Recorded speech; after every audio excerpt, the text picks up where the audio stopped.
Welcome to episode 591, Clive Palmer, Coal King from Australia.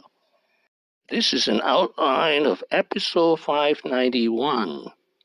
There are 4 reasons we study Clive Palmer. First, in 2019, he's the coal king of the world. Second, he was a college dropout who became a multi-millionaire at the age of 29. Third, 2016, he almost went bankrupt when his nickel mining business collapsed. Fourth, he's a big man with big dreams in a big continent. Let us meet Clive Palmer. Well, just go ahead and build it. People discriminate against me every day by saying I'm a fat bastard or whatever, right? And you read Fat that rich me, bastard. Who knows why?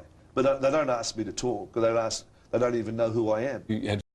Clive Palmer was born to a working-class Australian family in Footscray, Australia in 1954. Footscray is a suburb of Melbourne. He had asthma when he was 9 and his family moved to Queensland. Here's a picture of Clive Palmer and his parents. From 1973 to 75, he studied law at the University of Queensland, but he dropped out. Later, he took and passed the bar and became a public defender. Within a few years, he had made a fortune of $40 million during the Gold Coast boom. He was rich enough to retire. The so-called mining magnate we know today cut his teeth as a developer on the Gold Coast.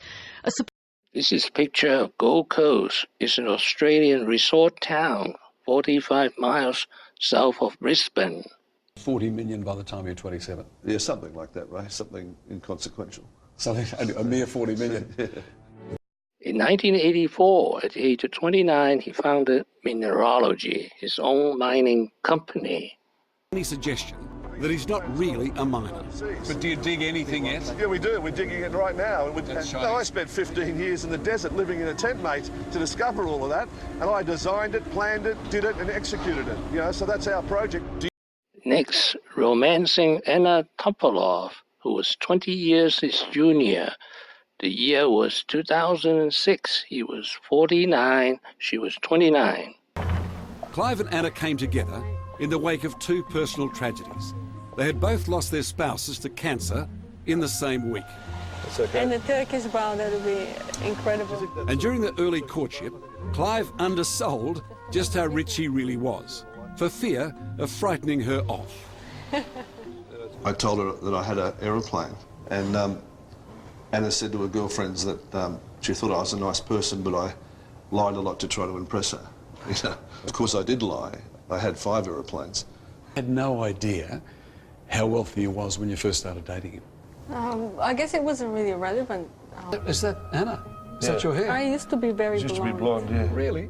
Born in Bulgaria, Anna has degrees in law and accountancy. There's Mary kicking a soccer ball. Together they have Mary, who is now 5. And with 2 adult kids from his first marriage, the outrageous Clive sometimes surprises you with a moment of reflection. In 2013, the 59-year-old Clive Palmer founded United Australian Party and was elected Member of Parliament for 1 term. Clive Palmer was on a warpath against the super profits tax. And less investment means less jobs, and more importantly, lower wages. Unless there's real competition for jobs, you don't get higher wages. People like me don't want to pay the workers anymore unless we have to. How big is the Clive Palmer empire? Palmer's fortune comes from his nickel investments, from a vast real estate portfolio, and Chinese royalties on his iron ore in the Pilbara of WA. He holds untapped coal reserves in Queensland, along with oil and gas fields in Papua New Guinea. And he bristles at any...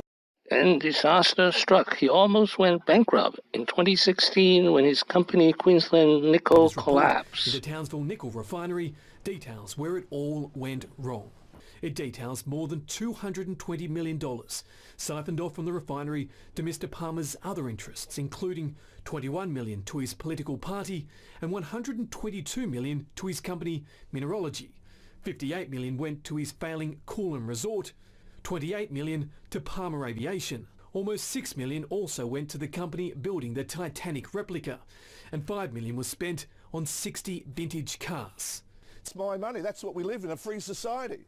And people have the right to spend their money as they see fit. One of Australia's most colourful and controversial politicians. In a bizarre incident, he was credited with blaming the CIA for conspiring against export of Australian coal. Attorney General behaviour, and he could use his shoe phone if he thinks that's a better idea. The billionaire claims an American spy agency is out to destroy Australia's coal industry by cashing up the Greens using the Rockefeller charity as a front. This is funded by the CIA. It's tantamount to treason, and something needs to be done about it. Is he as mad as a meat cleaver? Look, he's a character. Clive Palmer is also building the Titanic II in China. Travellers in time, why build the Titanic? Why go to the moon? Why does Cambridge play Oxford? Why did Cook discover Australia? Because they could, and they can, and we can build the Titanic. Bum, bum, bum, bum. The Titanic II will be a ship of peace. It will sail from China to Southampton, from Southampton to New York, from New York to Southampton, linking 3 continents, carrying the hopes and dreams of people everywhere. It represents the reconciliation of man, the hopes of many for a better life and a better future. What have I learned today? Clive Palmer is a big man. His plan A was to be a lawyer, then he dropped out of college. His plan B was real estate, and he made a fortune of $40 million by age 29. His plan C is global mining. His plan D was to become a politician. And then he's also famous for blaming the CIA and building Titanic II. Thank you for watching. Please subscribe and leave your questions and comments below. My next video will be Clive Palmer 9 lessons. Wishing everyone peace and prosperity.